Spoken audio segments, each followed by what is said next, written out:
Dollar کی حاکمیت ختم، چین نے امریکہ کو اب تک کا سب سے بڑا جھٹکا دے دیا۔ آج کی اہم خبر سے آگاہ کرتے چلے، چین نے اگلے سال کے شروع سے اپنے تیل کے معاہدوں میں ڈالر کی بجائے یوان استعمال کرنے کا فیصلہ کیا ہے۔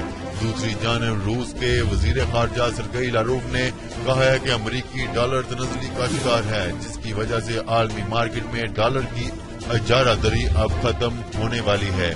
بہت سے ممالک نے امریکہ کی جانب سے غنڈہ گردی، محاصرے، اقتصادی پابندیوں اور مسلسل جنگوں کے قیام کی وجہ سے عالمی امن و امان اور معیشت کو درم برم کر دیا ہے۔ امریکی ڈالر سے ہاتھ کھینچنے کی کوشش کرتی ہے۔